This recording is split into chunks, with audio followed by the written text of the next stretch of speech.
Queridos amigos, sejam bem-vindos a mais um programa Escuta que aí vem história.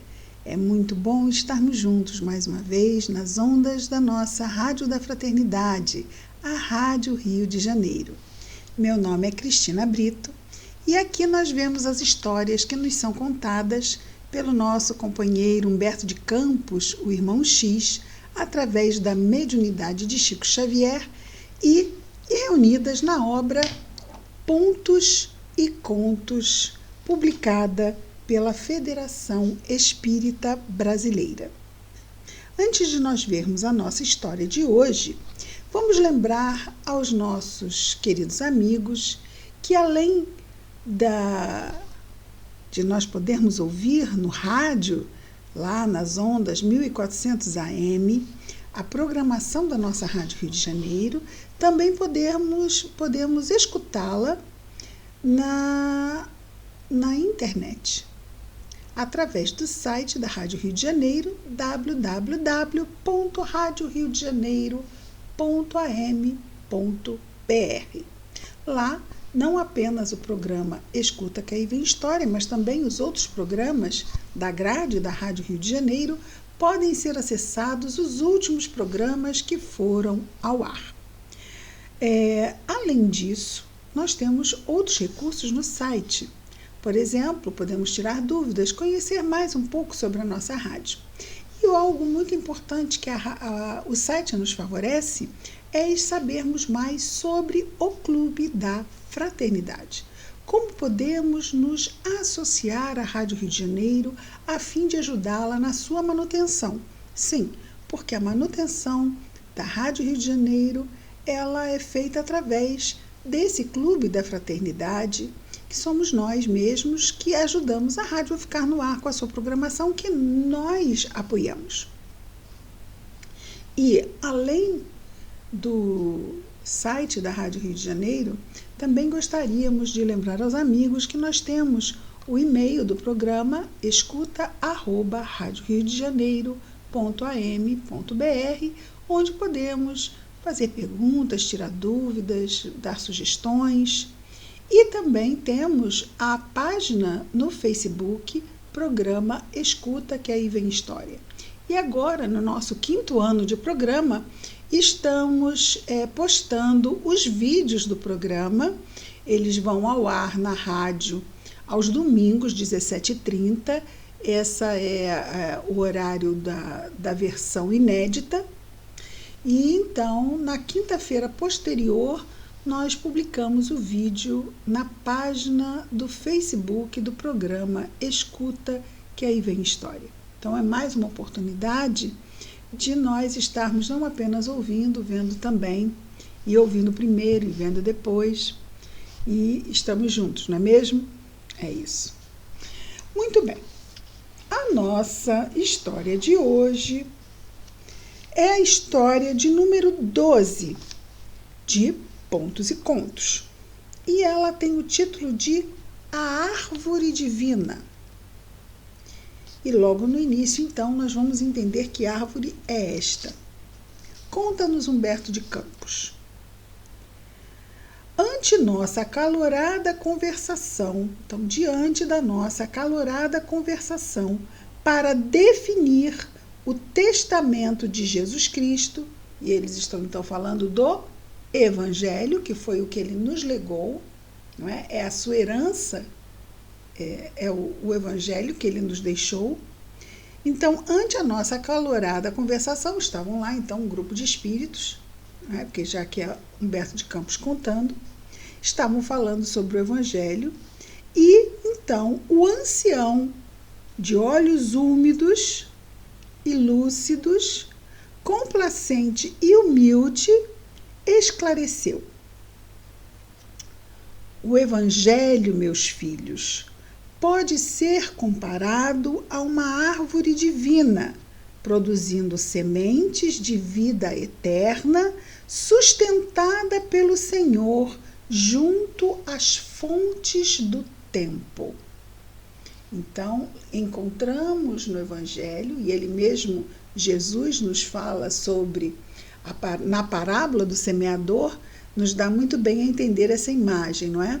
De que as palavras de Deus que vêm, que são a revelação do Evangelho, não é? São como as sementes. E o semeador é Jesus. E ele veio então e saiu a semear. E os tipos de solo da parábola são os nossos corações. E é muito interessante porque essa parábola é grande e é a única parábola em que Jesus, ele primeiro a conta e depois ele a explica. Muito rica, muito didática. Então, aqui a nossa árvore divina, do título da história, nós já entendemos que é o Evangelho. E que o Senhor sustenta esta árvore junto às fontes do tempo. Então estão aí, 2000 anos, é tempo. E o Senhor está acompanhando a manutenção do Evangelho junto a nós. Lembrando que nós tivemos na Igreja Católica a fiel depositária durante muitos séculos e quanto a isso seremos sempre devedores à Igreja Católica por ter guardado o Evangelho para nós. Então, por este fato, se não por outros, por este fato, já fica sempre o nosso sentimento de gratidão a esta instituição, que foi a fiel depositária do Evangelho durante muitos anos. E continua o nosso querido Humberto de Campos. Todos os viajores humanos que se abeiraram dela aproveitaram-lhe os dons de maneira diferente. Então é Humberto de Campos contando, mas que na verdade ele está contando o que aquele senhorzinho, o ancião, estava esclarecendo ali aquele grupo que estava discutindo acaloradamente sobre o Evangelho. Então ele está dizendo que essa árvore dela se aproximaram vários viajores, nós, não é? Através dos séculos. E aproveitaram-lhe os dons de maneira diferente, cada um, não é?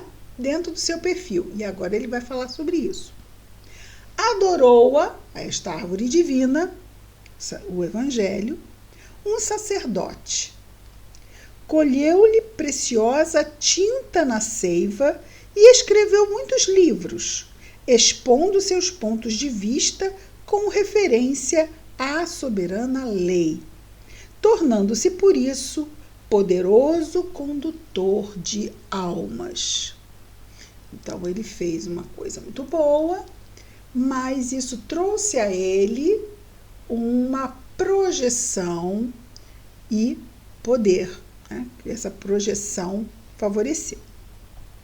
Apareceu um filósofo e consagrou-se ao exame de suas menores particularidades, pondo-se em atitude de interminável indagação, como um bom filósofo, não é? Visitou-a um geneticista, que se revelou fascinado pela ofuscante luz de suas raízes, mergulhando-se em estudos complexos sem cogitar das horas. Procurou-a um pregador de frases corretas e escalou-lhe o tronco, improvisando nele luminosa tribuna, em que passou a ensinar o roteiro do bem aos caminhantes. Aproximou-se um pastor e retirou-lhe pequeno ramo que transformou em vara disciplinadora para as ovelhas. Aqui um pastor, né, de ovelhas. Veio um negociante, recolheu-lhe as folhas curativas e montou vasto império de farmácias, não é? Onde vendia esses remédios tonificantes, adquirindo imensa fortuna. Passou um pintor, contemplou-lhe a beleza e compôs maravilhosos painéis, conseguindo ao vendê-los a prosperidade e a fama. Apareceu um escultor hábil, seccionou-lhe, ou seja, cortou alguns galhos robustos e converteu a delicada madeira em primorosas estátuas que o encheram de riqueza e renome.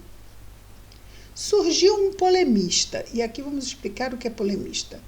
Polemista era muito comum no início do século XX, até entre os espíritas, pessoas que conheciam muito e discutiam com outras de outras religiões os pontos do espiritismo, e era uma coisa assim, uma discussão bem acalorada de trocas de pontos de vista, mas sempre baseado no conhecimento de um e de outro. Esses eram os polemistas.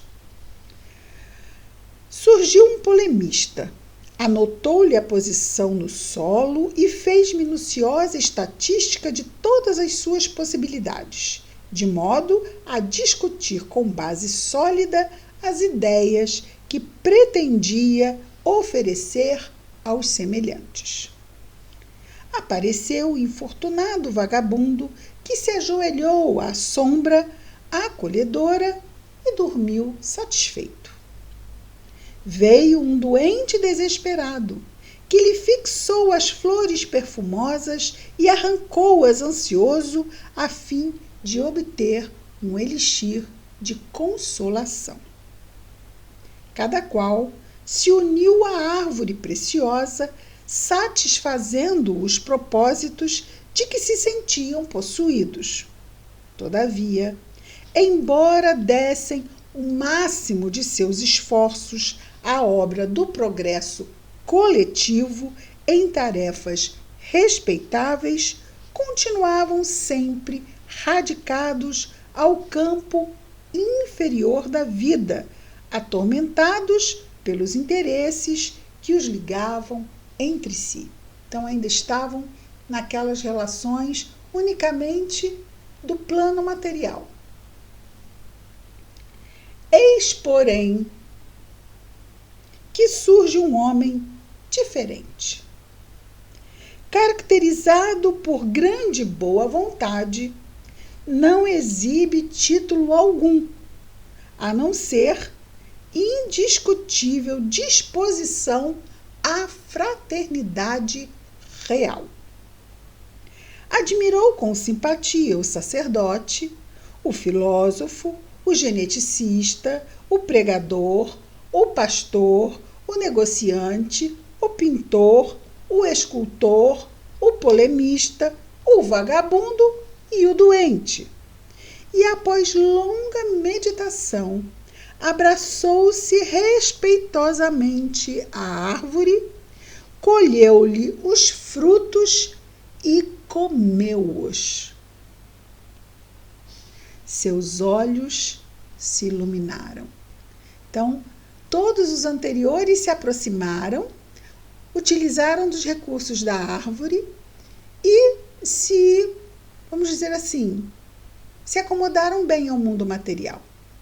Este, no entanto, foi o único que trouxe o conteúdo da árvore para dentro de si. Ele consumiu os frutos do Evangelho. E aí, os seus olhos se iluminaram. Fez-se mais sereno, mais forte e mais digno. Olha a transformação, bem diferente dos outros, não? E em silêncio passou a servir a todos, em nome do divino pomicultor. Este sim, nosso Mestre Jesus. Como persistisse trabalhando abnegadamente, sem ser catalogado na convenção do serviço terrestre, determinou o mestre fosse chamado discípulo, com vantagens ocultas no céu. Então, todos os outros produziram muito dentro dos seus ramos particulares de ação.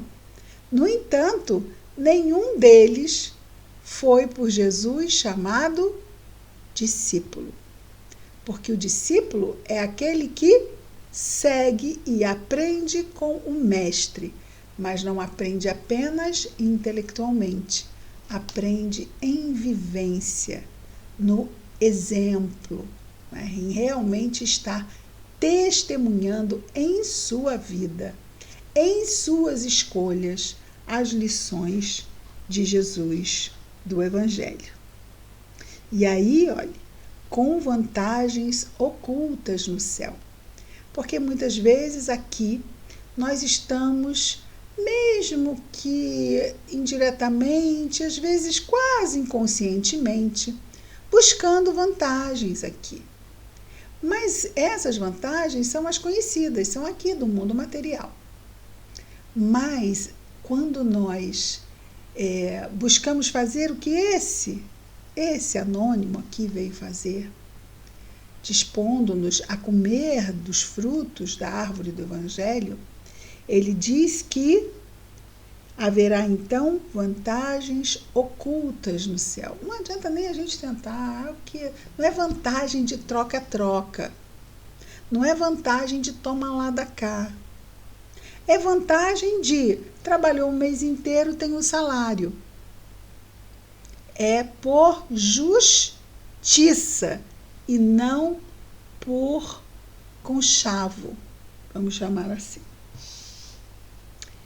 E, caminhando para o final, nós temos Humberto de Campos aí narrando. O velhinho interrompeu-se, sorriu e rematou. Segundo reconhecemos, o Evangelho permanece entre nós.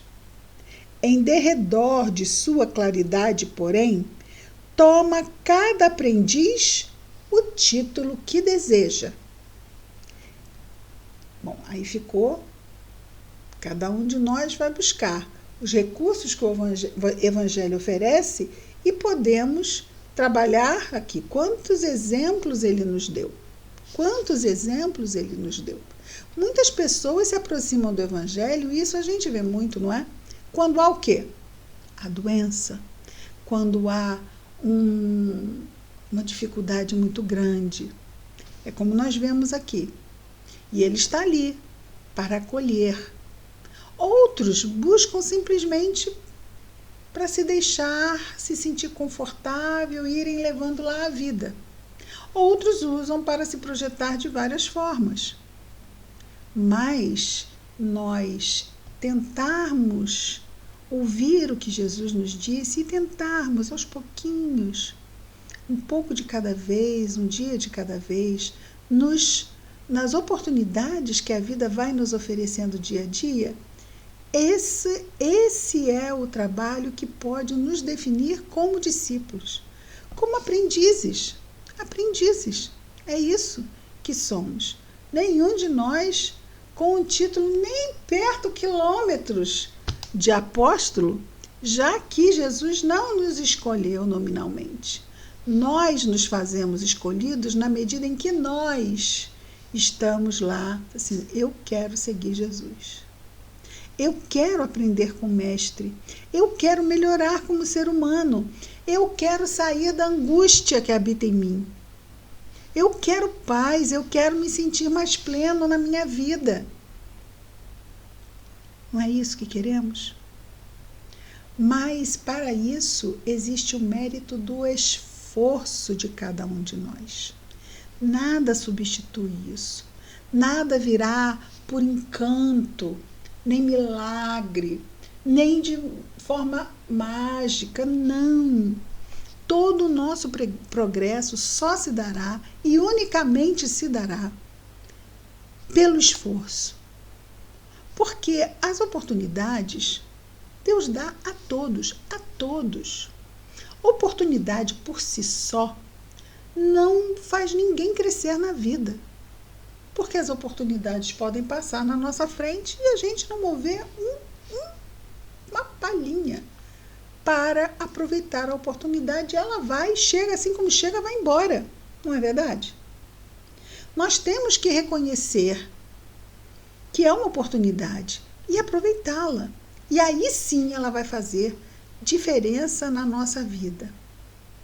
Ai, mas dá trabalho, eu não quero me aborrecer.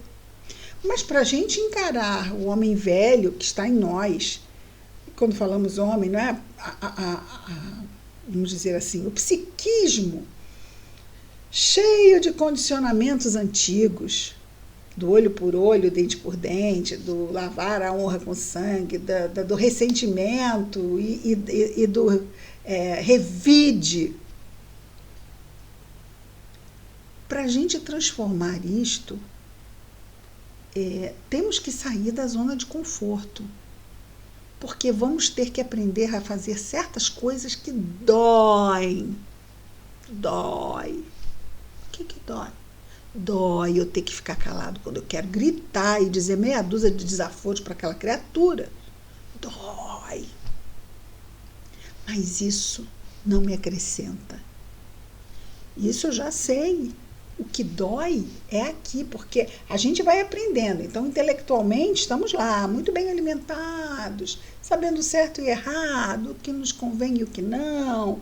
Agora, na hora em que acontece, que bate no emocional, aí é a hora do vamos ver. E agora? Você já sabe o que fazer. Você sabe do perdão. Você sabe da compreensão. Você sabe da calma. Você sabe da fé. E quando chega a situação, o que eu faço? Me desespero? Onde está? Estamos nos lembrando aqui de uma passagem muito engraçada, não tem outro nome, não é? Do nosso Chico, no avião. A maioria dos amigos deve conhecer essa passagem, não é? O avião começou com uma grande turbulência e todo mundo começou a gritar, e o Chico vendo todo mundo gritando, as pessoas achando que iam morrer, e o Chico resolveu começar a gritar também. E nisso veio Emmanuel atravessando o corredor, se aproximando dele. A gente imagina que só a cena já é impagável, não é? E para perto dele e pergunta por que ele está gritando. E ele está dizendo, por quê? Porque podemos morrer hoje. Sim, sim, podemos. Podemos não, quer dizer, podem, né? Já que o Emmanuel está desencarnado. Podem, sim, e daí? E daí que eu vou gritar. Porque podemos morrer, e aí? Valei-me Nossa Senhora, valei-me Nossa Senhora. E Emmanuel diz para ele, Chico, né, porque ele não diz se o avião vai cair ou não, que é muito interessante. Ele não diz, por quê? Porque era uma prova. Onde está a nossa fé? É uma prova. Sim, pode morrer hoje. E se morrer? E se morrer, não morre. Mas Chico, melhor do que todo mundo naquele avião somado. Sabia disso, porque via aqueles que já tinham partido. E sabia mais do que ninguém de que morte simplesmente é a viagem de retorno ao mundo espiritual. E aí Emmanuel, por fim, corta na disciplina o seu tutelado, dizendo, Chico, morra, mas morra com educação. Você entrou bonito, não é? Então, já que você não pode ter fé, você está dizendo que não. Porque Chico é humano como todos nós. Às vezes a gente diz, não, se eu passar por um momento desse, claro, eu vou ter fé, eu vou exercitar a minha fé e vou ali naquele momento, Senhor, a Ti, entrego minha alma, que aconteça o que for melhor. Será? Será? Então, nós estamos todos naquele barco grande, se chama planeta Terra. Um mundo de provas e expiações. Estamos num exercício de melhoria, mas ainda não somos luz. Então, a gente às vezes assim, mas como o Chico Xavier ficou com medo? A gente imagina, fora da situação, que a gente reage de um jeito, mas lá na situação é que a gente vai ver realmente como a gente vai reagir, né? Tomara que a gente não tenha que passar pelo que ele passou, que deve ser uma tensão terrível. Mas certo é que em algum momento a morte chegará para todos nós, assim como chegou para todos que vieram antes de nós, não é? E é apenas um momento de transição. E esse é um fruto maravilhoso da árvore do Evangelho. Essa prova incontestável de que a vida continua. Então, Jesus está para nós, guardando esta árvore iluminada. Vamos seguir confiando no Mestre. Semana que vem estaremos de volta Com Escuta que aí vem história, contos e pontos. Muita paz a todos.